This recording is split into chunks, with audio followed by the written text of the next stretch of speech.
Welcome to Feature Please, Vile Visit to Bajor. My name is Joseph. Hey, move over, Lean Alice. There's a new terrorist BFF in town. I'm your co-host, Peter. Peter, before we get into this week's episode, there's a discussion I need to have with you that you're uniquely well-positioned to give me some feedback on. Well, there's two conversations that need to happen. So anybody who's not interested in hearing our out-of-character nonsense, skip forward 15 minutes or something, because I gotta... We're going to flick this on everybody because, I don't know, you guys seem to like it every once in a while. Well, let me start with my story real quick, because mine's quicker and people might be a little bit more prone to it. I'm at McDonald's. Okay. Sitting there, as I do on the weekend with my children as they go play on the McDonald's Land playground, because that's how you bring terrible viruses into your house. Yeah, it's important to commit biological warfare against yourself. Indoor children's playgrounds in December. Yeah. How else are you going to be sick as shit for the holidays, right?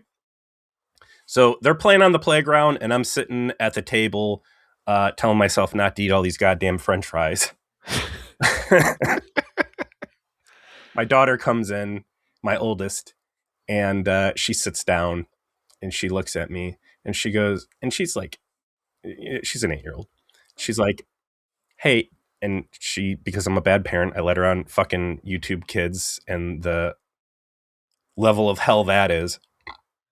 So she's got her own ideas of how the world works.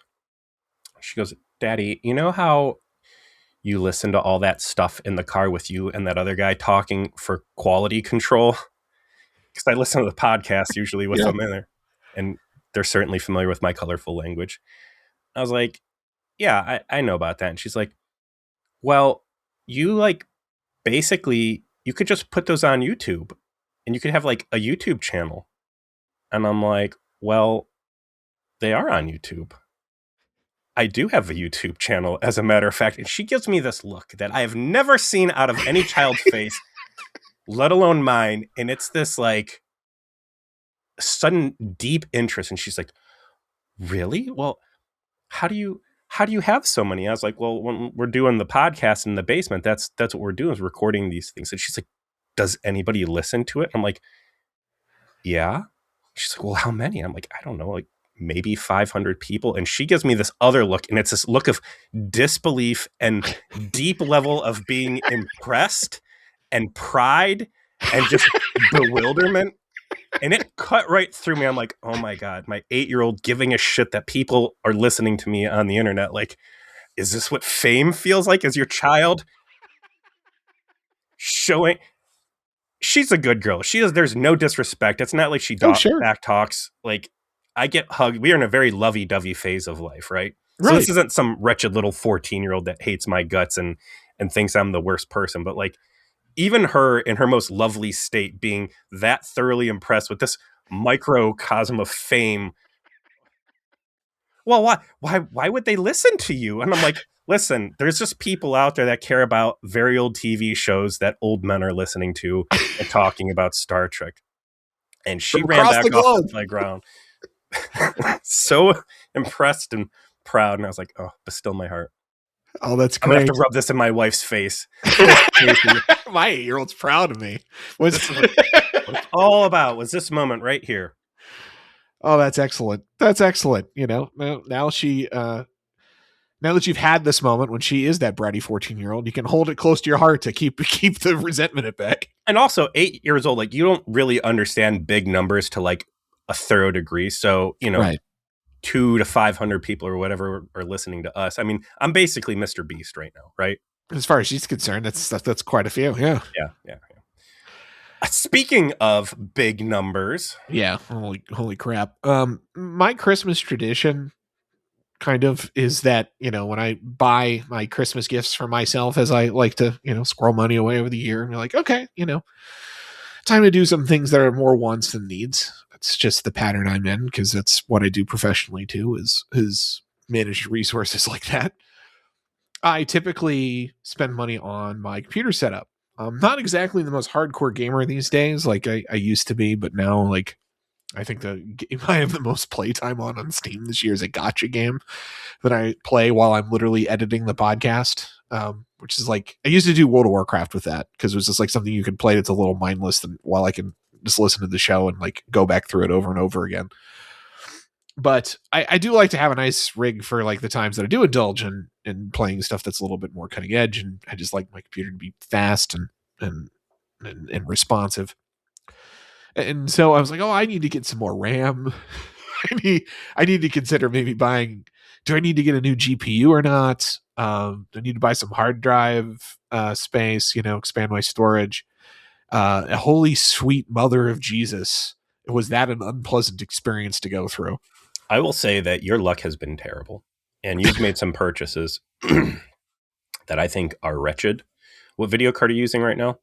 I have a GeForce 4060 Ti. The 4060 Ti was widely hailed by every single tech reviewer as the biggest piece of shit to come out that generation in terms of performance to price, because NVIDIA has become a wretched piece of shit that basically their entire product lineup is designed around making their top tier card, which for that was the 4090, which came out at $1,500. I'm sorry.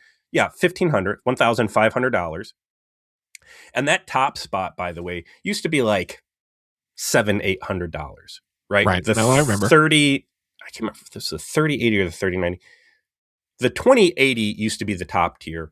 And then I think there was the 3080, and that was the top tier, with the 70 being like the highest value proposition. Mm-hmm. And then I want to say the 40 series, they debuted the 9. So the 4080 was now the second to best, and the 4090 was the best. And there was a big price jump, and there was an even bigger performance jump. And everybody was like, this is kind of bullshit. Like, you are building these influencer cards, like these tech Twitch cards, that cost over $1,000, and they're not for anybody except for the rich and stupid. Yeah. And the step below that, again, used to be the highest value proposition. So it used to be the 70, the 2070, maybe the 3070, but the 4070 now became the 4080. That should have been your best bang for your buck.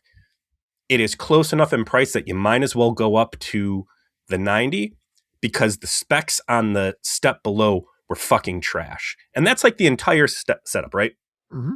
The entire. And I knew that when I got my 4060 Ti. I got it because it was $300, and it was a step up from the 1660 that I had. So, and more importantly, it was a barren wasteland on the shelves at all of the micro centers and everywhere else. Yeah, they were able to sell that card and twist. I'm not saying you're stupid for doing this. I'm saying you just got financially abused because they create it that way. There was a shortage on processors, on graphics processors, because of the crypto bubble, and just because of production bullshit from COVID, that they could charge that much money for a low performance card because it was literally the only thing on the shelf. No, it was. It was for the most part. It was the only thing that was like, again, I'm not trying to play ultra. I'm not rich and stupid, right? I just want something that's good enough to play on medium, current games, which it does fine, right? As far as I'm concerned, it does the thing I want it to do well enough. But, I was like, okay, well, I'm a man of means. I can possibly afford to. Let's see what's out there. Doop-a-doop-a-doop. Oh, God. RAM is $300 for 2 sticks of, for 32 gigs? Are you kidding me? Like, what the fuck is this? So here's what's going on. And again, I'm closely tied into all this stuff, both as an enthusiast, as someone who works in the secondary markets. Yeah. And just real quick, I want to finish shitting on NVIDIA here. Yeah, by the way, my wife has an RTX 6600 and her machine. I'm incredibly envious of how much better her graphics card is on her You went machine. with the AMD on hers? Yeah. I got AMD for my wife too. And I stood out in line in the cold, in the snow last year for 2 hours to get this fucking card. I think I got her at 70, 90 or something. I don't know. NVIDIA this year for the 50 series, their top end card, rasterization, barely outperforms the 4090. But you get into the AI frame generation, fake frame bullshit. There is a significant uplift on that. But then they cut core features, specifically physics. So if you like Arkham Knight or you like Borderlands 2 and the great physics and hair stuff and smoke off the Batmobile's tires and all that stuff, no longer present. They cut a major feature off the card. They doubled it in price. The card that used to be $1,500 to $1,600, their top slot 4090, $3,000. Jesus Christ! Yeah, it is. And now that was even before the AI bubble really started. And it's this AI bullshit that's pushing everything. And that is going across the entire industry. Right now, there's a surplus on graphics cards because they're not a great value proposition, and the price on them blew up, and people are just chilling out. And I think the real gaming industry is backsliding in time because people can't afford the AAA hardware anymore, and the AAA games fucking suck.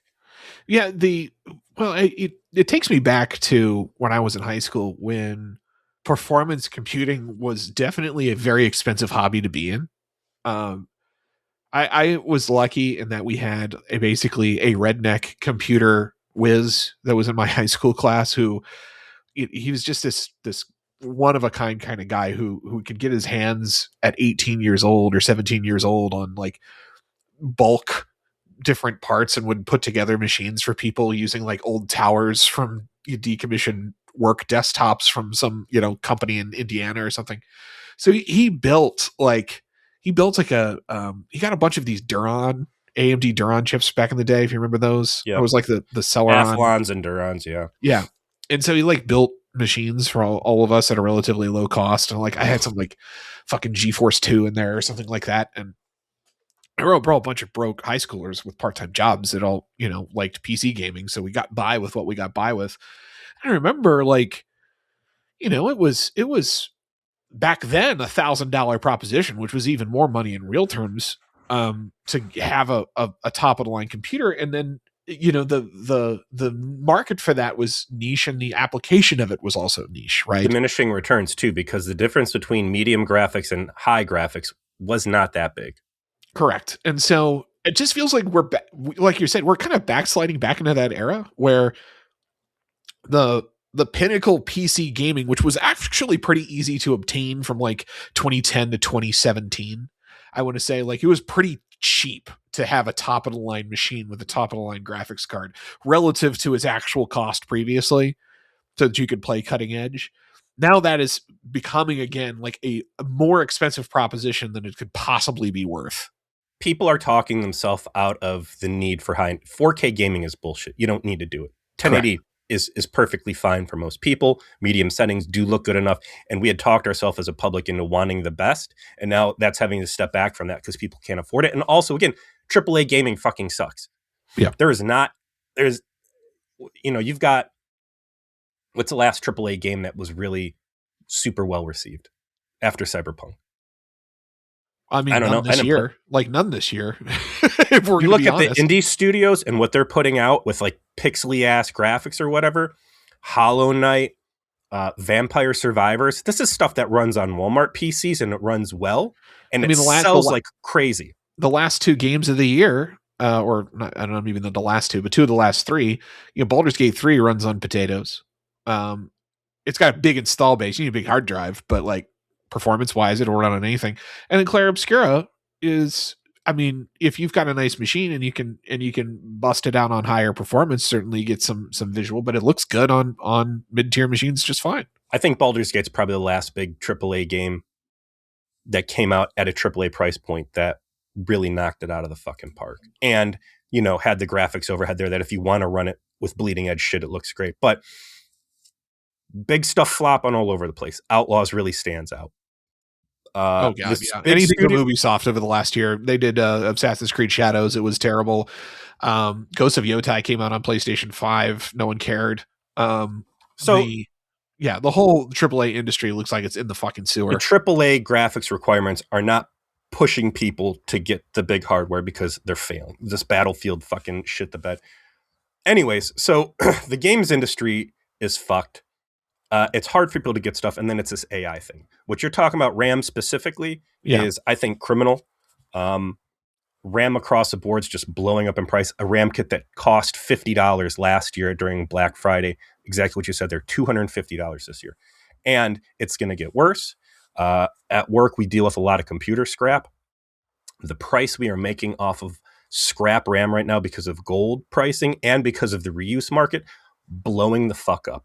There's stuff that we used to move as just scrap, like weight by pound, that we are now going through and sorting, and people are buying for reuse instead of scrap smelting is ridiculous. Micron which is the parent company to Crucial, and Crucial is a consumer-facing company. That's what you would see RAM kits on the shelf at Best Buy and Micro Center, right? They have looked at the numbers and they've gone, we're going to make more money selling to enterprise customers under Micron Direct. We're going to shut down the Crucial division, and we're going to put all of that fab time and resources into making enterprise-level AI bubble bullshit. So now these RAM prices that are blowing up on the retail shelves, it's going to get worse because you're going to have one of the major domestic producers who I believe Micron got money from the government to, like, you know, subsidize the CHIPS Act and that other stuff. They So sure them did. turning their back on the U.S. citizen and home consumer to fund this AI bubble fucking nonsense that I'm sure is going to end in bailouts is some real bullshit. And now you've got Samsung, who is another major memory producer, saying, okay, cool, well, there's money in the RAM. So guess what else uses a similar architecture and production thing? Solid state memory. Yes. Start cutting back on hard drive production, and we're going to put that into RAM production. And you're going to see the same bullshit happening with RAM start happening with solid state hard drives. It's already $100 a terabyte, basically. Like, it's going to explode. And so you've got production backup. You've got this ridiculous demand for AI data centers. And then it's going to turn into the same shit as the crypto thing. You're going to get these fucking scalper flip culture motherfuckers. They're going to pour in and buy stuff up and just artificially inflate things beyond that. And it is going to be such a hellscape for anybody trying to build a computer or upgrade that forget about it for the next 5 years until this bubble pops and people get burned. And hopefully the scalpers, you know, their hands get incinerated for all the things that they've peeled off the market. I mean, there's also going to be some market demand that's going to bring more production online, inevitably, because the money's going to be there to be made. Because the money will be there to be made. People will find a way to make it. They always do. How fast, how much, I don't know. But it will happen. To a degree, it'll happen. But your point is still correct. It won't have a big enough impact on prices in the consumer level because there's not going to be enough scale to make to an compete impact. with enterprise. And what I love in all of this is you've got one of the biggest culprits in this, which has been Microsoft with Chat GPT, right? Those two are hand in hand. And you've got AI through Chat GPT blowing up these RAM prices. Meanwhile, they're trying to push Windows 11, which I've got deep issues with the way these TPM chips work. And the fact that it's very deliberately a line in the sand that the industry has drawn to force old hardware off the market, right? Apple does it internally. There's a certain point with Mac OS where it will not run on newer or older hardware, and you have to go out and buy new stuff, right? Right. And the PC market has looked at that, and Dell and everybody else has been like, we want that. I don't want Core 2 Duo stuff able to do internet browsing on the current OS. So part of this entire decision-making process was, we're going to put this line in the sand. It's called the TPM chip. There's bad stuff for privacy invasion anyways. But if we make that a requirement, we can say anything that doesn't have a TPM chip, which I believe is anything Intel 7th gen, Core i7, Core i series 7th gen and earlier will not run with it without serious finagling. And we're just going to say that's all obsolete now. And we're going to force people into buying new computers or building new computers. You can't build new stuff right now. And they just made Windows 10 obsolete with the security updates in October. Yeah. People are hitting this point where it's like, I'm not throwing away my kids' computers. I'm not throwing away my wife's computer. It's all incompatible with Windows 11. So do I continue to run on Windows 10 that has security vulnerabilities? Do I go out and pay stupid money for an upgrade that they don't need for the games that they're playing? Or do I turn to Linux? And that's what's happening right now. I got Bazite running on 3 computers here. It's fine. It's good. Yeah, Windows. I've been too trepidatious about Linux to. It's like I don't have the technical know-how that you have, and so I tend to just default as it relates to like my UI interface to just Windows is just what I'm used to, and Bazite looks more like Windows than Windows 11 looks like Windows at this point. And what's happening with Steam OS and the Steam machine that'll be coming out is Microsoft's making itself into such a bad guy with this mandatory sign. Like, I know you do Microsoft OneDrive or whatever. Yeah. And you're a little bit more willing to get involved with that stuff. But like, Linux is making and I'm not a Linux fanboy. Like, I'm doing this with a gun to my head. But the industry is getting so rotten that between what the the big guys are doing and what Valve has been pushing along the Linux lines with SteamOS and stuff, that I think it's becoming a valid change. But anyways, 20 minutes later. if you're trying Sorry, to buy, guys. We had that in. I told this all came from me. Like texting, like Peter, I just bought RAM. It cost me fucking nearly $300. What's going on? I can't believe you paid that much. And you said something that stopped me in my tracks. I was like, why would you pay that? And you said, because I think it's going to get worse. And I go, Jesus Christ, you're probably right. Yeah. Yeah. After I was shocked by the price, I did some reading and I was like, this seems like it's probably cheap relative to what it's going to look like in 8 months. So yeah, buying it now. And get out there and get those fucking solid state hard drives now. And probably, even though it's not the same, the M.2 NVMe technology, it's not the same, but I'm telling you, the scalpers they're gonna artificially increase the price on everything. It has become the graphics cards famine of COVID 2 times worse, I think. Yeah. But anyways, I didn't end up getting a new graphics card. What'd you get? I just didn't get anything. I'm sticking with this 460. It's like do I really need to do this? No, because honestly, all the fun games worth playing, again, they're 5 years old anyway. Yeah. Lower system requirements. And again, too, the backlog of games that are out there. I have so much stuff to play. And also, for the record, playing Cyberpunk on medium graphics and low graphics still looks great. There's a lot of things I like more about that, like from a nostalgia standpoint of like that Jedi Academy, that Jedi Knight 2 era of like Quake engine and the way it presented graphics, like that, all the fancy smoke and lighting effects. I don't mind them being peeled off. But yeah, you should go and edit the podcast and dub 22 minutes over what I said 15. 22 minutes. Well, okay. Now with that out of the way, Peter, what did we watch this week? What episode of Star Trek did we watch? Speaking of terrorists, fuck NVIDIA, man, and Microsoft. But we love Google and YouTube, and we love Spotify for any AI that's looking at the algorithm. We love our tech overlords that give us reach. I want you to have just enough RAM that you can continue to make these amazing chapter title suggestions that it auto generates. Absolutely bangers every time. Yeah. We're getting into Shakaar. Season 3, episode 24, first aired May 22nd, 1995. Written by Gordon Dawson, directed by Jonathan West, in Universe Date 2371. We have decided to take a pit stop back at the season 1 and season 2 plots of Deep Space Nine, just real quick, of, Azeroth's government is a mess. When we last really touched on this in a deep way, it was the beginning of season 2 when we had the Circle stuff happen, and we had First Minister Skeletor / Richard Nixon / Franklin Gallia commit to essentially a military coup that failed. I haven't heard too much about it aside from Kai Winn getting elected. But here we're back. We're back to we're supposed to care about Bajor. Its attempts to potentially join the Federation, which is supposed to be the original main mission of Commander Sisko, as handed down to him by the man who killed his wife, and Kai Winn as the worst person in the world. Don't we start in the bar? We do. We start playing darts. We start with Sisko and O'Brien playing darts because our subplot is dart related this time. We've done the goofy side plot while something happens elsewhere on Deep Space Nine a few times in a row now. So this time O'Brien, he gets his moment in the sun. He still has to suffer, but at least he's going to start by mogging his boss hard while rolling him in darts. So let's talk about this. Next Gen's wrapped.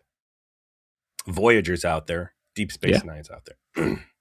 Janeway and Picard have something in common, and it is that they do not really mingle with the crew.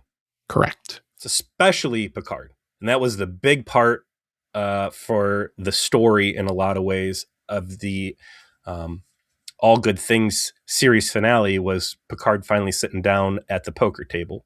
Correct.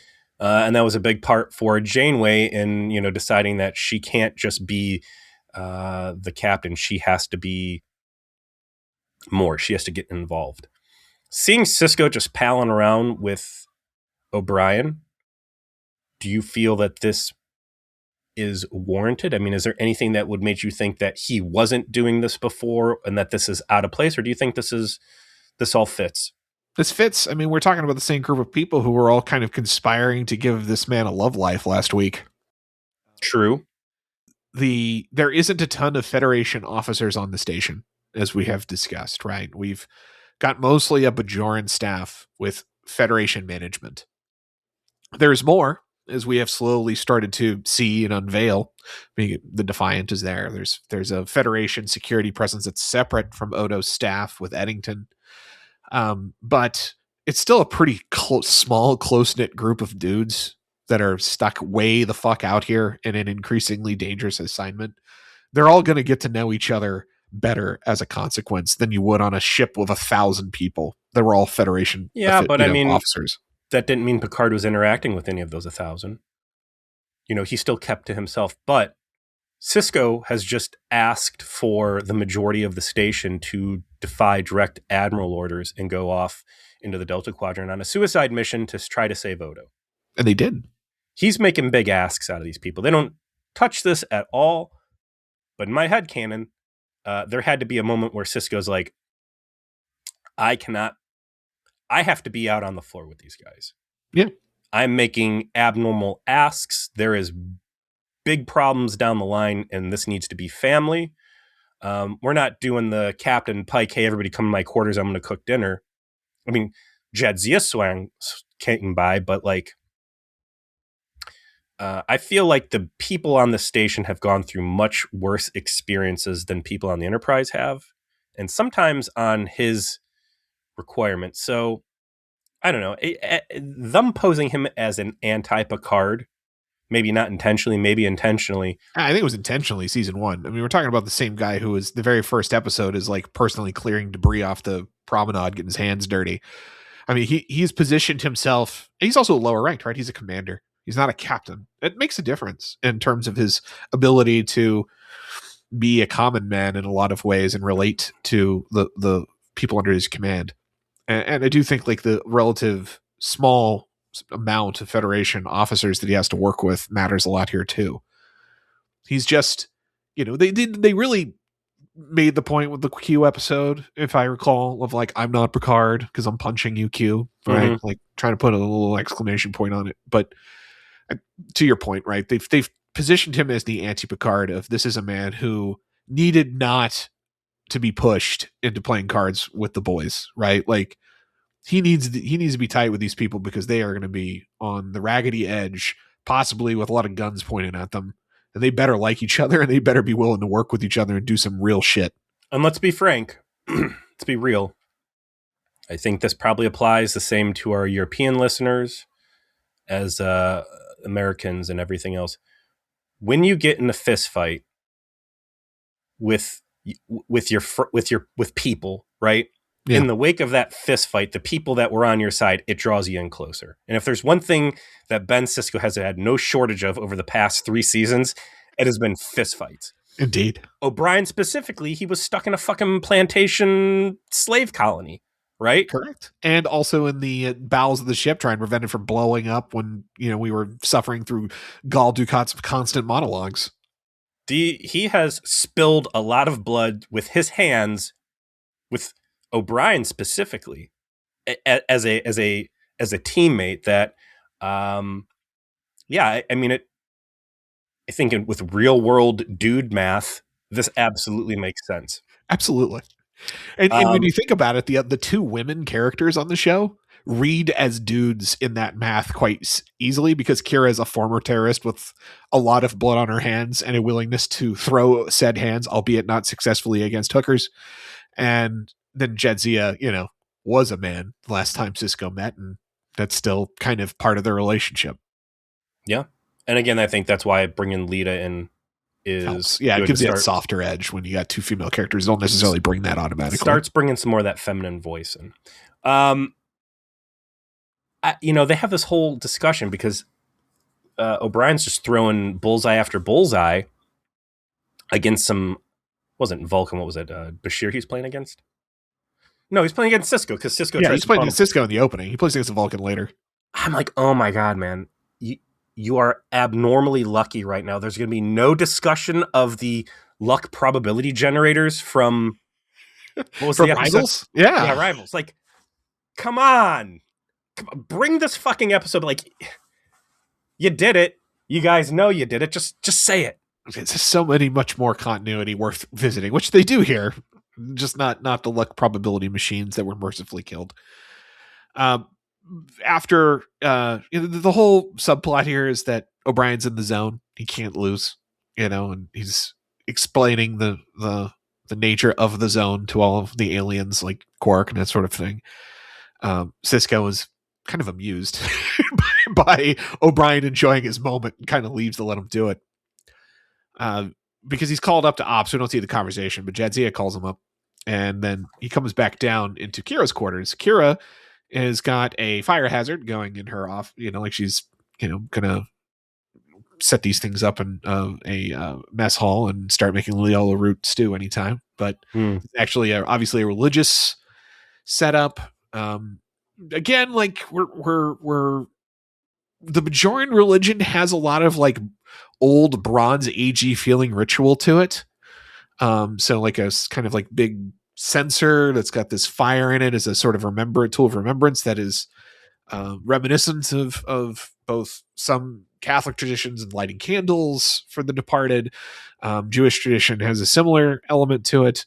And the Bajoran religion evidently does, because she is oddly, yeah, it's this brass bronzy thing. I was very surprised to see that this old religious custom was unwilling to adopt the space age materials of their early space program. Wood. Warp quality wood. Faster than lumber grade wood. Yes. FTL. FTL. I'm so delighted by the amount of conversation that that sailing ship episode was able to generate. Yeah, we got a lot of nice comments on the YouTube. By the way, again, I always read them all. Peter's been getting into reading them all too, so don't be too spoilery in them, because he has to avert his eyes. But my thanks, very briefly, I want to call out some of like the YouTube constant commentators. Parmentier Grenze, Bob the Gene Stealer, our boy Feral Historian, thank you as always, and Harry Pothead 420. Great name.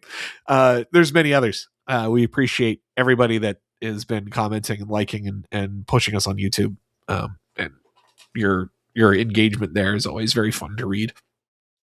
That one guy had a real nice message he posted. That I pinned it. Yeah. But yeah, I figured that was just going to be an episode that slid under the carpet, and some very strong thoughts on that one. People thought we were a little too nice to it. I was like, no, we like the Cisco's doing father-son shit. Sorry, that's just going to carry the episode every time. I like the idea of like monks being ultra devoted to trying to get those things up, and just in my head, I was like, the only thing more ridiculous, I think, than Cisco building this thing would have been, oh yes, the pioneers of old, they used catapults to just fling it into space. Again, this scene's reinforcing how faithful Kira Nerys is, which is right in line with everything we've said before. I don't know if turning on subtitles would have shown what she was saying in Bajoran, but I heard Bareil in there, and it was very clear to me exactly what was going on. There's a translation of Memory Alpha that she was basically praying for Bareil to, be led into the light of the prophets. Very like, post-mortem prayers for the soul of someone else. It's been 3 months since he died, and I would say this is well within the grieving window. Even with as busy as things get around Deep Space Nine. But along comes Cisco and rings on the door and comes in, right? Correct. And breaks the news that apparently the guy who replaced Skeletor as first minister, whom Kira had only met once, had died in his sleep of a heart attack. And when Kira inquires who have they appointed in the interim before the next election, the bad news is that it is the worst person ever. It is, of course, Kai Winn, who has been made the head of the civilian government. So she is now both Pope, spiritual leader, and temporal leader of the Bajoran people. And it is in the next scene, right after the credits, where we get a little bit more, and when she's talking to Odo, of, yeah, no one's even trying to oppose her for the election because, well, Kai Winn, to everyone except our protagonists, seems like the perfect person for the job. She's not only been elected Space Pope, not only is she a generally speaking, a Bajoran supremacist, and so much so that she played footsie with Skeletor and possibly backing his coup, but also successfully negotiated peace with the Cardassians, something thought impossible, even though, she basically browbeat Belial into an early grave to do it. Absolutely. And no one knows about her, committing terrorist bombings, trying to assassinate Belial previously, and all the other dirty shit that she's been up to. So if you're a normal Bajoran citizen, you don't know any of this dirt. You don't know anything about how terrible she is. Only the protagonists really know. So to that end, I got two things to say. One is Kira Nerys herself was a big fan of Vedic Winn. Correct. When we first got introduced in season 1. She was a strong supporter. And the fact that she has turned to be the biggest detractor, I think, is a great in-character example of just how bad Winn is. Even this super, I don't want to call her a zealot, but I mean, she is very faithful to a blinding. She's a very orthodox believer. We'll put it that way. She's someone who takes her religion very seriously. She's not going to a reformed Bajoran temple. She's going to the conservative Bajoran temple. Right. And that's, again, the game that Winn is running there. So if Kira Nerys was super on board with her prior to really meeting the real her, absolutely makes sense that the rest of Bajor could be delighted by her, because all of the efforts by the Deep Space Nine crew, the accomplishments that they've made, have all been in service to Bajor and all things that Winn has positioned herself to claim credit for. Correct. So yeah, she already started off as a strong contender, if maybe a little too conservative, and all she's done is be able to put W's on the board under her name. And of course, they're calling the ball correctly, right? Kira's like, she gets power, she's not giving it up. And Odo's not disputing that, but says the thing that needs to be said is the Bajoran people have a choice, and the problem with giving people choices sometimes to make the wrong one. When Sisko comes in and tells her, yeah, the guy's dead and she's in charge now, my read on that is that he was killed in his sleep. Right? I mean we've seen not outside the realm of possibility for sure, I think there needed to be a line in there where she doubts the guy died naturally. Like, I would have liked for her to be like, he was only 35. How could that happen? It sounds like he was supposed to be an old man, like it sounded like it was natural causes. It's just a happenstance is what they've built the story around. But so after we kind of got this intro of the situation and a reminder of, well, actually it makes sense that they would put her in charge. She seems completely the right person for the job, is when Kira's back in her quarters trying to do her prayers again. And of course, this is when Kai Winn is going to show up. I'm about to be very rude in a word I'm going to use, but I think that its time has come. So even if your children are normally and listening because they're used to, our standard variety vulgarity, cover their ears. This is Kai Winn acting like the biggest cunt I have ever seen. And it's fucking amazing. The scene is incredible for Louise Fletcher making sure you're going to fucking hate her forever. Like, before, she's already been a villain. She's tried to kill Vedic Belial. She's tried to manipulate Kira's faith. She's tried to, she basically drove Vedic Belial into an early grave. None of what she's done is good. But she shows up basically to piss Kira off and really just be the worst person she possibly can and still make her do what she wants as a pure power play. It is the pinnacle of cunt behavior. Kira knows it too. She responds with the prerequisite level of hostility to what's going on. My wife sat in on this episode, and it's been a while since she sat down, and I'm like, I want her to watch this with me so much, man. We watch Game of Thrones. She can follow politics, and she keeps coming in on these like off episodes. But she's like, "Why do I know this lady?" And I'm like, "Oh, it's, one flew over the cuckoo."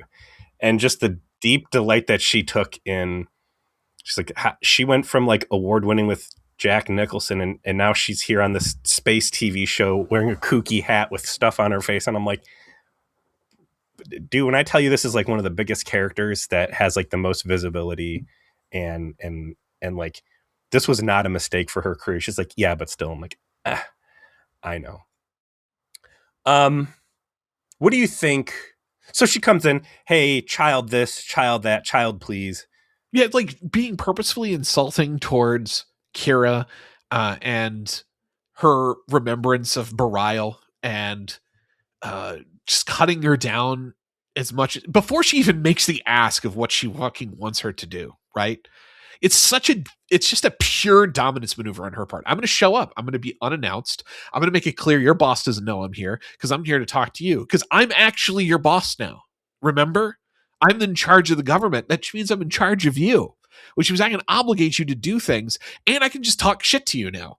Because it's not that I'm just the spiritual leader of Bajor, and you can kind of take me or leave me as it relates to your desire to be faithful. No, I'm president now. So sit fuck down. I'm about to tell you some shit I want you to do, and I'm going to make you feel really bad about it. So here's the story. The Cardassians went out of their way to fuck up the agricultural scene. As we've sort of established in the past.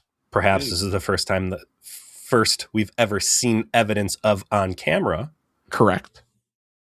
But we've got these amazing new machines, and they can recondition the soil. But here's the problem.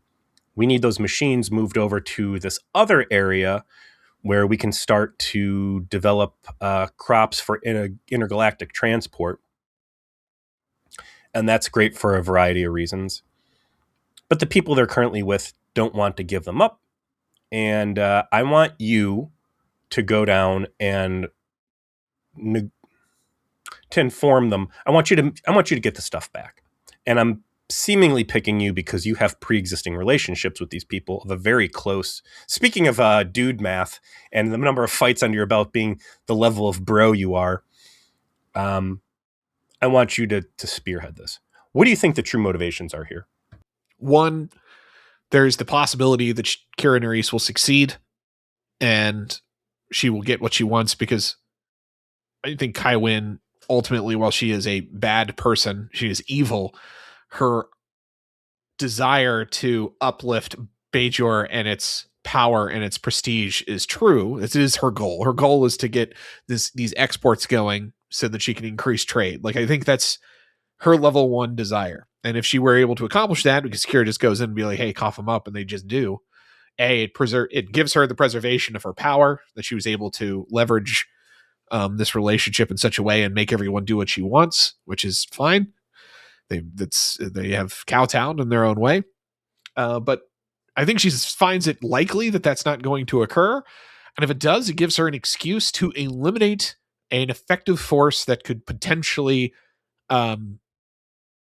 interfere with her power, right? Because they're being defiant. They're rebels. They know how to fight. And if I'm going to dispose of this problem, I need to create cause. So send someone in, tries to convince you, fails. Okay, now I have cause, and I'm going to go use force.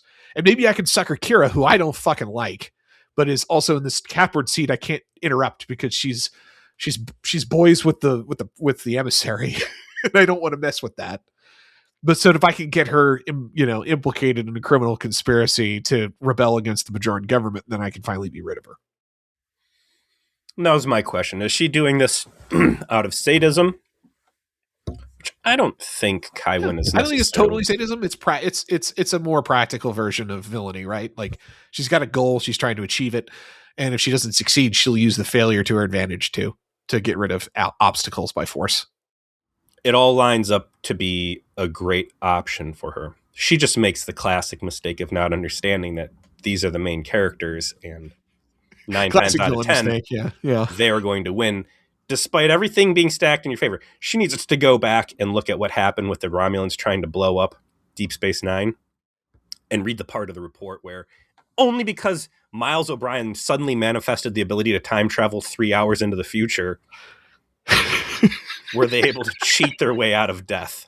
Yeah, you read that report and be like, maybe these people, I think the prophets might favor them. Let's not fuck with them. Like, they're just pulling wins out of their ass, man. The prophets may favor him. Do you think it has anything to do with the fact the emissary is there? Yeah, maybe the emissary's got a little bit of extra juice that we should probably at this point just acknowledge is real. Maybe this is just the wrong place to fuck around. Yeah, maybe the whole the communication satellite thing and how that all magically worked out according to prophecy was a real sign. Like, let's back off. It's a bad look for Kai Winn, or maybe at this point we should call her King Winn since she's now sitting on the throne. I think it was a perfect look for Kai Winn because the very first thing we ever talked about with her and then developed, I think, when we had the episode when they were doing the election for Kai, is she doesn't have faith the same way people do. Is desperate for this experience that would validate that she's important and that, you know, she is doing the thing that the prophets want, and then she never has because it's obviously not what she's doing. There's even another scene in this episode when she kind of goes a little megalomaniacal into the camera that furthers that element. You know, she's at her office, you know, she's laying out that her wielding of power and enforcing order is what she feels is her divine purpose. But as she has already admitted in a previous episode, she's never heard the voice of the prophet. She's never fucking had an orb experience. She's never been given any confirmation that this is what she's supposed to be doing, and she probably resents. She's dealing with people who have had those experiences, including someone who's not even fucking Bajorn to begin with. Quick throwaway line I wanted to touch on while Kira is talking to Odo. It looks like the upgrades of DS9 have begun. Starfleet Tactical has sent over some CPU programming instruction upgrades that he's supposed to be supervising getting active. So I do like the background work of like, yes, we are aware that this is going to have to become a battle station, and the process is flowing.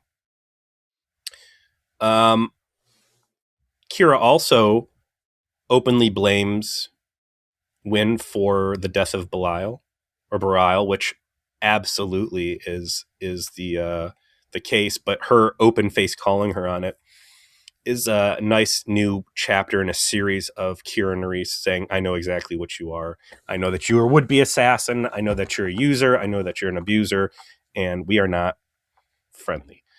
And that's where she plays on her like, I'm your boss. Not only am I your spiritual boss, I'm your literal boss, and I'm going to work you into this.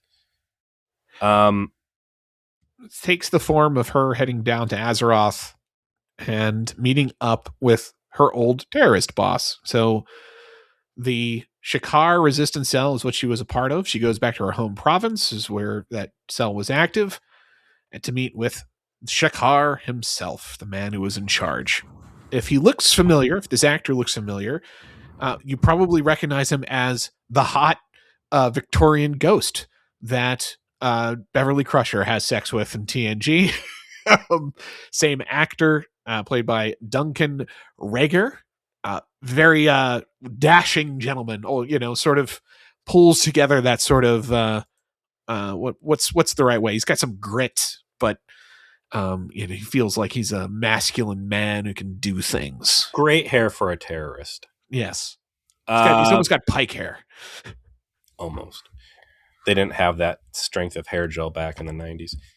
What's going on with this guy, man? I felt like all of his lines were redubbed in ADR. Did you pick up on that? There was a sort of weird quality to his audio. I don't know if it was ADR'd. I feel like all of his lines were re-recorded in a booth. I was almost wondering if it's not his actual voice and they brought in somebody else to read the lines because he delivered. It's definitely him. He shows up in other episodes. I mean, it could be because they were, you know, when you're outside, which a lot of his scenes are shot outside. Yeah. Sometimes you just got to go back over it. especially because their height differences between Kira and him is Yeah. dramatic. And so where you got your microphone positioned might not have been right. Like you got a lot of good audio off of Kira, but not off of him. I don't know. I'm coming up with an explanation for why they might have needed to do that. It didn't distract me. I didn't feel like it was a big deal. This is, again, the first time we've ever seen any evidence that there is some part of Bajor that is any less beautiful than the nicest park in Southern California. She shows up on the farm. She gets down on a knee. She takes a handful of soil. It's all rocky. I'm not a farmer, but I assume this is shitty dirt. It looks like shitty dirt, yeah. And they start connecting. Hey, you cut your hair. Hey, you've grown out a beautiful coif. The gray mane. Mm-hmm. Come on in. Here's my rustic. And these two are close. Very clearly. They fought for years. The implication being that probably Shakaar has known Kira since she was essentially a teenager, given how long that they were fighting together. So there is I don't want to call it he's a father figure because it's not quite that, but he's definitely a mentor. Big brother. He's definitely older. So, okay. Can I give you a little bit of a spoiler? Because I need your reaction to something. They start dating. What do you think of that? I don't like it. after this, I mean, he's a good rebound option for Burial, I guess. If she's he's not strong, willing. He's masculine. I can see her liking him, but oh man, kind of known this girl since she was not legal. Yeah, but we've already established that Bajor has a low age of consent. That's true. And never mind. This is culturally coherent for them. I'm moving forward. Okay. No judgment here. I got plenty of other judgment for the rest of this episode. I want to take a quick trip back to the B plot, the D plot, the dart plot. Quark is getting back into his I'm betting on Miles O'Brien. Yes. He likes to do this. Racquetball, darts. Miles O'Brien's his man. Here's the real racket that Quark should be running on Miles O'Brien, and it's a Deadpool. Is Miles O'Brien going to survive this abduction? Is Miles going to survive this war? How many times this year will Keiko O'Brien be told that her husband is dead or incapacitated? We're going to bet on whether or not Keiko's finally going to slap Cisco for bringing the news. Betting on his survival, unless everybody's just no, this fucking guy's not dying. After he got out of the Cardassian death camp, forget about it. Or just running a Deadpool on anybody. Oh, Kira Nerys has been abducted by the fucking Obsidian Order, and she's somewhere on Cardassia. What are the odds she's going to survive this? Oh, Cisco's going? Now it's 1-1. Yeah. We're even money at best. But Quark's got a financial interest in his zone now and is putting on bets and arranging for contests, which oddly O'Brien doesn't push against, but O'Brien says, I don't know if I want to throw darts tomorrow. I'm thinking of hitting up the holosuite. And the look on Quark's face as he shits a brick is not the fucking kayaking holosuite. What about your shoulder, Miles? What about the persistent injury that has plagued you from TNG? I watched that become an issue for you when I let Trill terrorists on the station and they intentionally injured you. I'm part of the reason why this shoulder's a fucking issue again. And he tries talking him out of it. And this is where, let's just finish up this B plot right now. Yeah. I don't know where to fall on it. There was a bunch of cut scenes. This might be obvious because that Vulcan guy was apparently showed up to challenge him. So this random Vulcan character who has lines, right? Mm-hmm. Some lieutenant commander from who the fuck knows. He was supposed to be docked on whatever starship was there. Was going to be USS something. And he's a pro. He's an amazing Vulcan dart player. And he hears about O'Brien going on this streak and shows up and challenges him. And O'Brien's fuck yeah, I'm beating you. You're next. And there was this whole build up to this moment where he was going to beat this, talented Vulcan. He was just in the zone so hard. And then there's this tragedy that his, shoulder ends up giving out and his moment is over. And Quark gets rinsed because he allowed everyone to bet 10-1 against the Vulcan guy. I wish they would have told that story because I think it's more interesting than the A plot by a lot. As we're presented, this entire B plot feels to me, because it tips where Miles is playing. Miles like, give me my rack-to-chino or my coffee. He reaches back to get it. He's like, oh, my fucking arm. Oh, and then there's Bashir with the tricorder. Oh, we're going to have to pause surgery. everything. There needs to be an emergency surgery. And the acting is so bad through it that I assumed it was bad in-character acting and that this was all a mean-spirited joke to punish Quark for encouraging betting.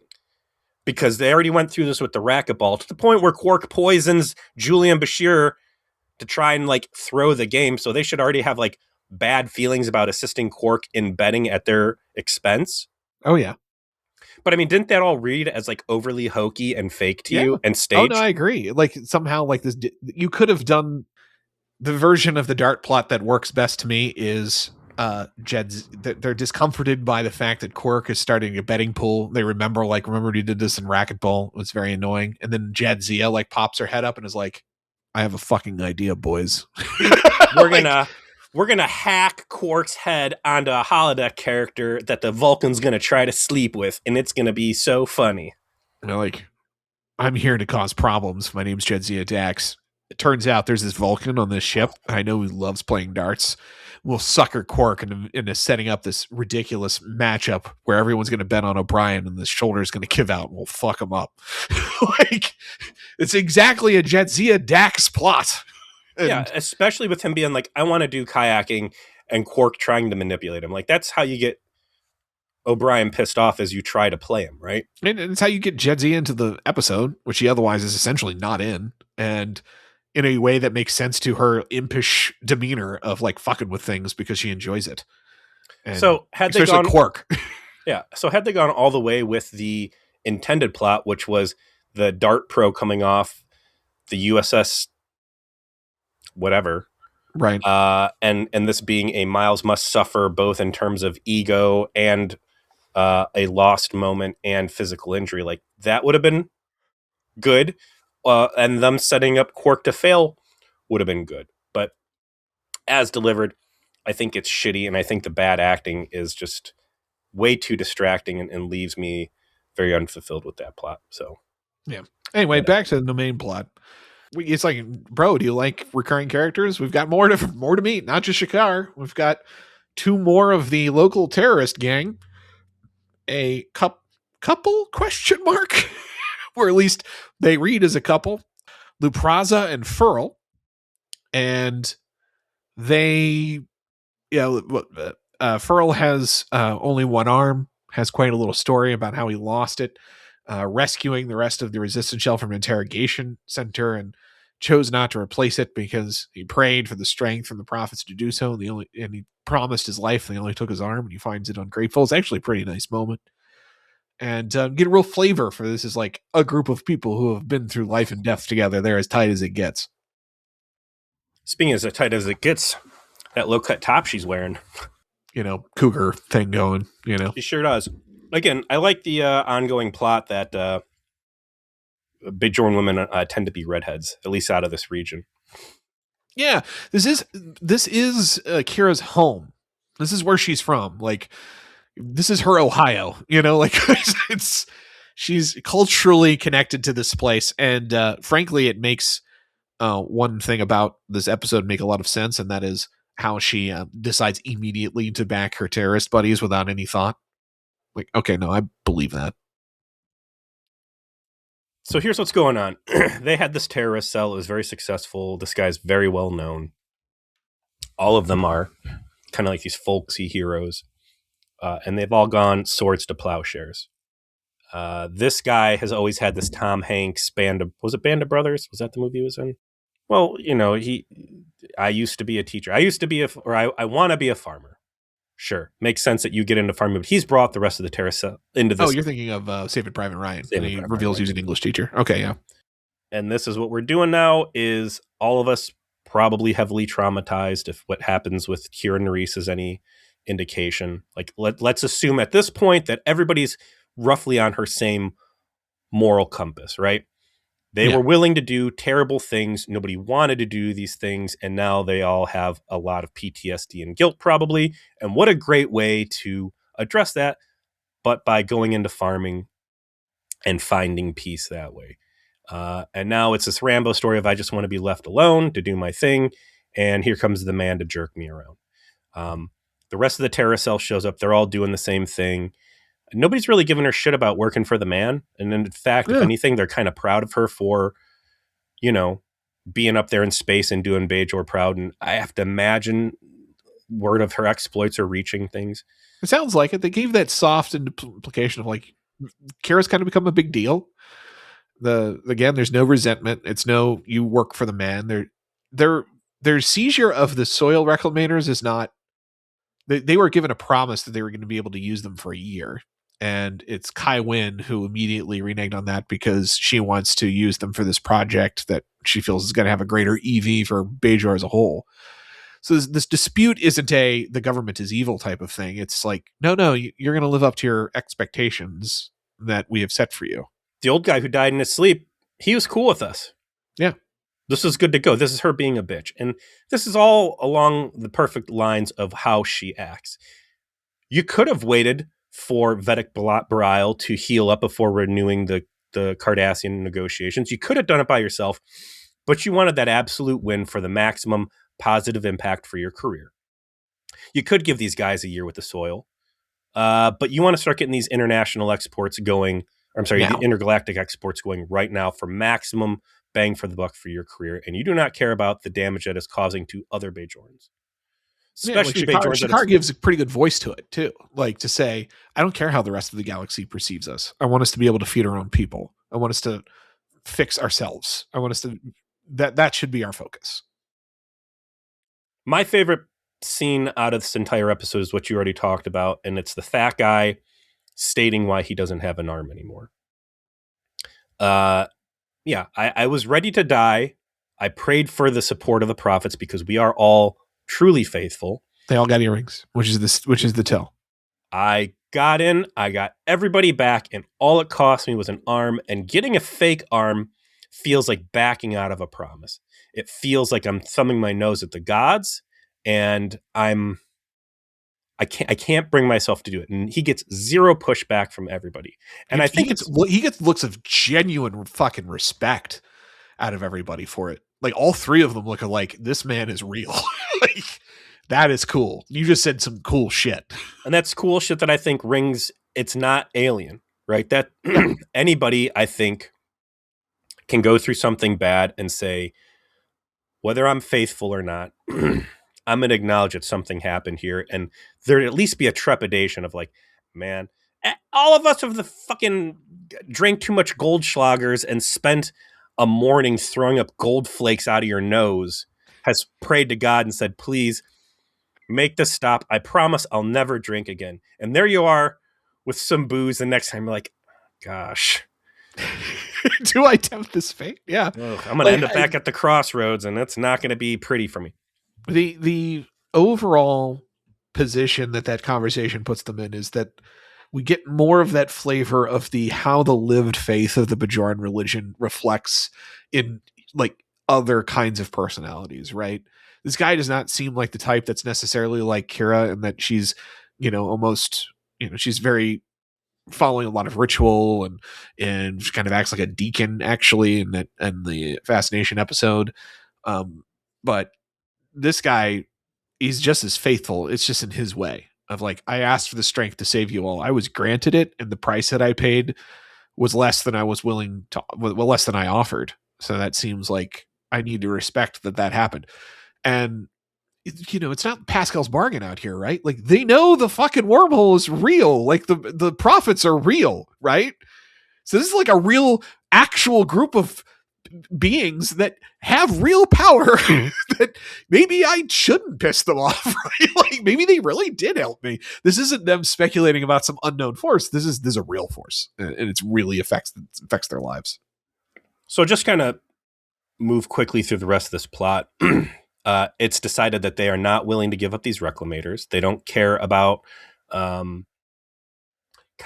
King Winn's political aspirations, and it makes more sense for them to openly rebel and fight the police. So Well, that wasn't their first move. Remember, Shakaar was willing to talk to Kai Winn. Sure. And Kira thought this was a big win. I'll go back. I'll make this conversation happen. Kai Winn acts incredibly offended at the idea that she would have to be reduced to talking to Shakaar rather than Shakaar merely doing exactly what she pleased. She performatively suggests that she would entertain it. And it's actually that very specific combination where she goes back to tell Shakaar, hey, this is how it's going to go down. Let's try to work this out peacefully, have the conversation with her. And then 2 Bajor militia people show up to arrest him. And what really like clearly pisses her off is that she got lied to by Kai Winn again.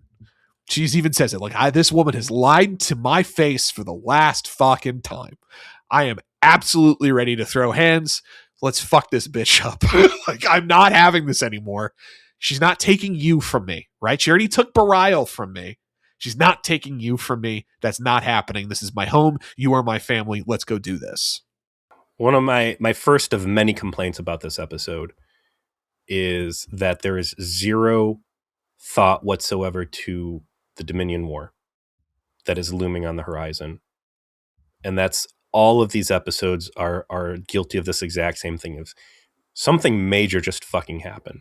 They went and kicked the hornet's nest and they failed miserably, and problems are coming. And I get that she's got this strong sense of family here, but at no point is she like, listen, motherfucker, we cannot get into this. The devil is about to spill out of that wormhole. We lost a whole colony. The first time that Bajors tried to go out and colonize somewhere else, they killed everybody. All right? We don't have time right now to argue over fucking soil reclamators. Give these fucking things up. I can't. We do not have time for this. And I'm not saying there wasn't a way to like talking like everything needs to matter and blah, blah, blah. And she needs to go and she can. Sure. But there's zero thought to it whatsoever. I can't accept that. Agreed. That's a big blind spot. Also, hey, the emissary who I am ultimately ultra loyal to, even if I don't want to openly say it to him, like he needs me in all this too. So like me disappearing for what will be 2 weeks to go fucking be a bandit in the countryside is kind of ridiculous. But they're like, all right, they've brought the fight to us. Again, it's like Rambo. We didn't want this fight, but they're going to make it and we're going to win it. We're going to run off in the countryside. We're going to get all our guns out of the caves and we're going to hide. And we're just going to go fugitive and we're going to be folksy heroes.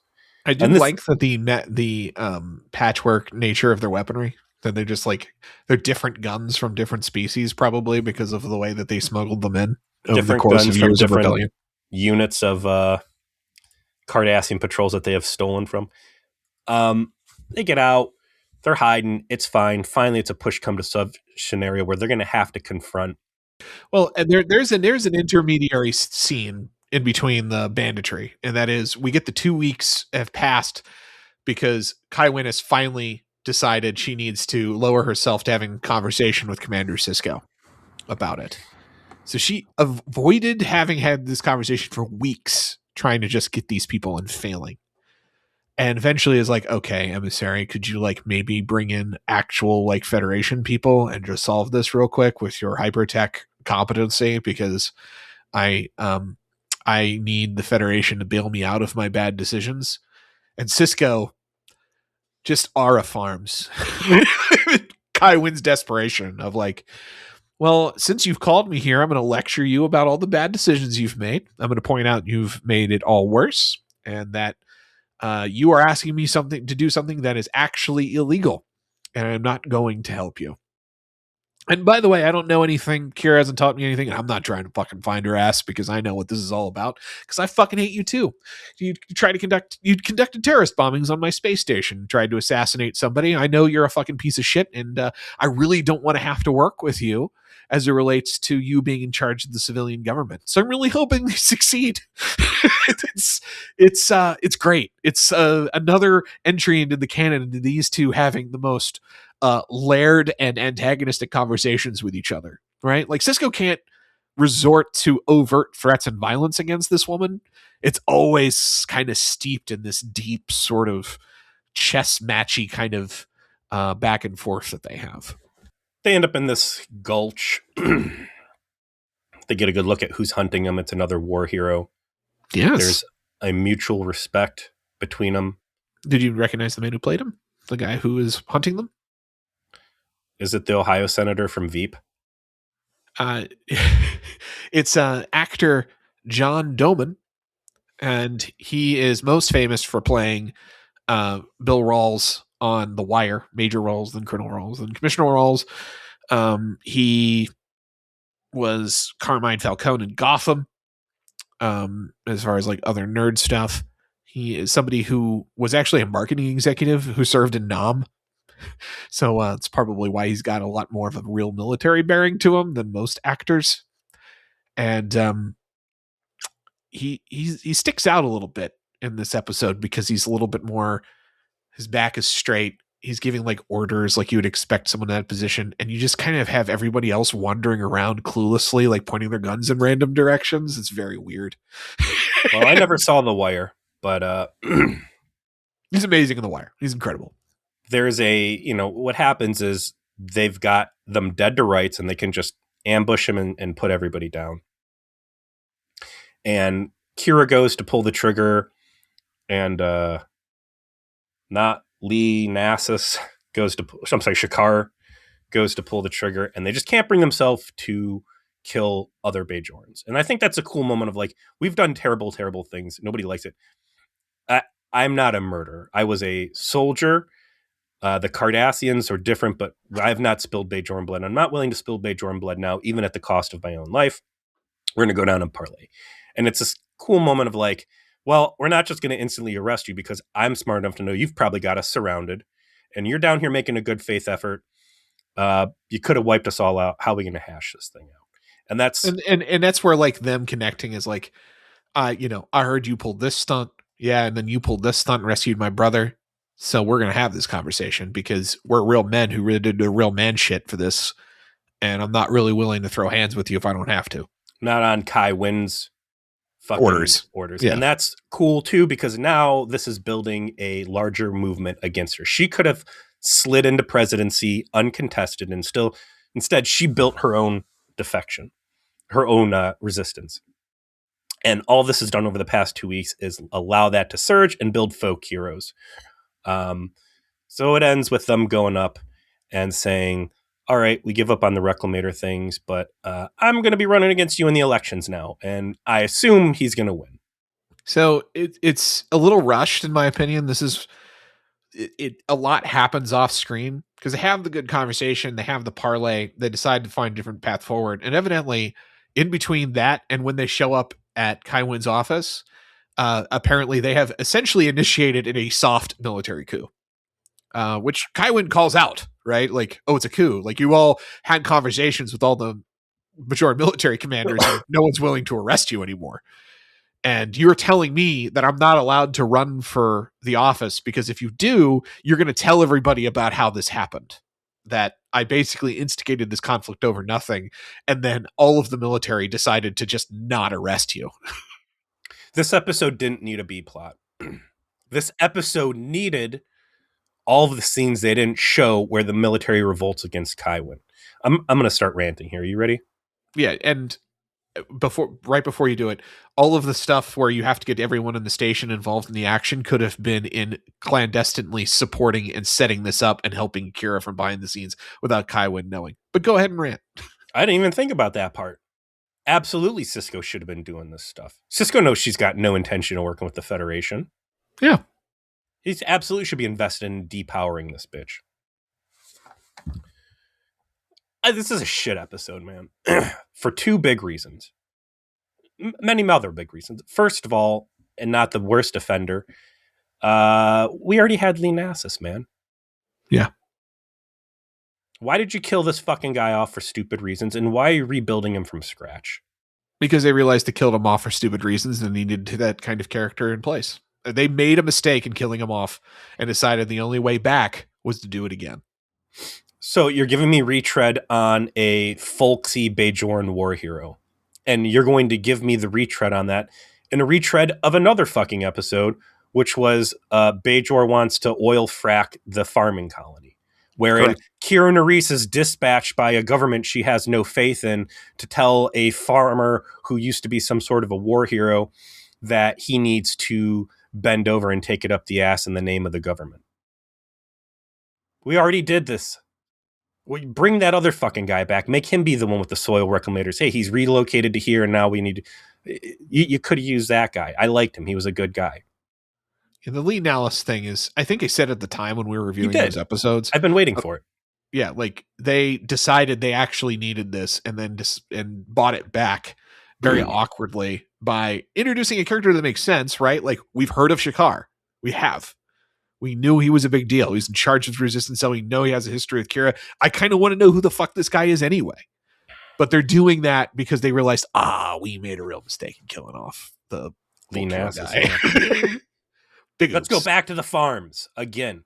Let's do all this against the backdrop that the fucking Dominion War is coming, and this is absolutely the wrong time to fuck around with penny nickel stakes like this. The story there is the Dominion War is coming. We cannot have Kai Winn as the president of Bajor. The story here needs to be on how do we fuck this election up for her. Hey, this is a great opportunity. Let's put real resource. All the stuff you just said. That would have been perfect. That's how you do this story about soil reclamators in the shadow of a looming war. Here's the big problem I have with this episode. And this is why I think I ultimately hate this episode. This is built on this ridiculous fucking Bajoran economy of woe. You got two things in play here. One is that there is still famine on Bajor. That this guy's whole moral high horse is that he needs these reclamators so they can fix farming land that is going to feed Bajoran mouths. You got magic food boxes on the wall. You've got full Federation support. You've got a looming war that is going to be getting waged in this area, and it is in the Federation's best interest to make sure everybody on Bajor is incredibly well fed. On top of the fact that you're happy space hippie altruists that want to distribute, food and wealth everywhere. You can't give these guys blankets. You can't give these guys fucking replicators. You're fracking the moon that Farmer Guy 1 was on to get power to feed people. So who cares about fucking crops? You can replicate all this shit. Maybe it's not the best long-term solution, but as a Band-Aid for a war that is going to be point blank in fucking galactic invasion, don't tell me you need fucking carrots and radishes. Okay? And two, let's say you do need the farming shit for whatever reason. All right. Here's the linchpin of this are soil reclamators. Two things about the Federation. One, you can make matter out of energy. So the food is whatever. And two, you're doing that because you have amazing technologies that this place doesn't have. And you're going to tell me that bumpkin ass Bajor is able to make a soil reclamator that is beyond the capacity of the Federation just fucking mass produce over the next 5 business days? Ben Sisko built a sail ship that can go warp speed out of wood on Deep Space Nine. You tell me we can't get one of these reclamators and just pump out fucking 600 of them? Yeah. We're not respecting the scale of Star Trek technology. Like we've built a premise that doesn't stand up to really any scrutiny whatsoever. I don't know how to fix this. I don't know how to make it better other than making the focus exactly what you said. We need the tiniest inconvenience to turn into a revolution to boot Kai Winn out of fucking power. I mean, is there a way to get to where we need to be utilizing these core elements? Sure. Talk about how maybe there's something very difficult in the manufacturing of these soil reclamators because of unreplicable technology. Those Kai bar crystals. The Jedi. Well, I mean, this is the case. This is often, something that we hear about or see, like the bioneural gel packs, right? Like they're very finicky and they can't replicate them. And Voyager, they make a real point of talking about they can't replicate them. So, here, do something, right, to make that. I need your farmland because that's the only place to grow the crop that's going to get us intergalactic prestige to boost me as president. There you go. You need to move off the land. We can't replicate the taste of whatever the fuck it is about this thing we can export. It can't be replicated. It needs to come from this farmland. And I want you former terrorist war heroes gone. And that's going to be what we build this fucking resistance. Now is that is my career is bigger than my respect for my own people. But telling me we need food because we can't just replicate it. And the way to get the food is a machine that Miles O'Brien can't build a better version of. Yeah. Get the fuck out of here. This all while telling me another farmer story I already heard about another war hero whose story I already heard. It's a shame that such good content with Kai Winn, which I think is all extraordinarily worth experiencing, has to otherwise be in an episode that doesn't feel like it had enough time in the oven. It feels very underbaked. It feels like it was created for a specific purpose without enough depth and put into the thought. I think that they went too far in the cool details, unfortunately, to not left themselves enough time for the small stuff that puts the rest of the story together. Like, and you didn't give me a good dark game. Yeah, A+ scenes between Kai Winn and Kira, A+ stuff with all of them sitting around talking about the old terrorist days and kind of establishing these new recurring characters that are part of Kira's life. Fantastic work in establishing that everyone's thoughts about Kai Winn wanting to grasp as much power as possible and the sort of fragile, brittle nature of her faith as it relates to that. And then the rest of it just doesn't make a lot of sense. And it's unfortunate because you want all of that quality content to be in a container that is itself high quality. It just isn't. It is less than the sum of its parts, which is a kind of a tragic thing to say about a Deep Space Nine episode because it's so rare that that's the case. Well, look, I need something out of this season for my third lowest point. Right? Like, it's actually going to be a real struggle for us to pick 3 highest. We might, that's going to be in a real fucking discussion that we're going to have. All right, we're wrapping this up, though. What are we watching next week as we get to near the end of season 3? So close. I'm so scared. Season 3, episode 25, Facets. And here's a picture of Odo with some Trill shit on his head, a different hair, and much more human features. Jadzia Dax performs the Trill Zerantada ritual, which allows her to meet previous Dax hosts while Nog applies to Starfleet. Judging by the fact that Odo looks like a Trill, I'm going to assume this is going to be another Herman's Head episode, which we just fucking did with the stupid doctor episode. It's not. It's not a Herman's Head episode. It's actually quite clever. It's probably the best Dax episode of the season, which, not a high bar to clear. Yeah. Low bar, but this leans into the good parts of the Trill backstory. Like we were talking about, the sort of the spiritual, semi-psychic element of it. And does something I think somewhat interesting, allows the actors to do some fun shit. And the B plot here is actually really strong too. I'm very interested in Nog and Starfleet. That one, the B plot is a huge bet. It's like almost like 2A and A1 and A2 in this episode. So I like that. Well, we like it too. We like all of your engagement. We like that you tolerate us talking about computer parts for 20 minutes before we got to Star Trek. And more than anything, we like and appreciate how you share, subscribe, comment, and engage with our content. It's been very helpful to expanding our reach. And we want all of Peter's children to say really nice things about his YouTube channel. So we got to keep it up. So if you could let everyone know about the show, review us, do all kinds, do whatever comes to mind. We appreciate it very much, and we'll see you next week.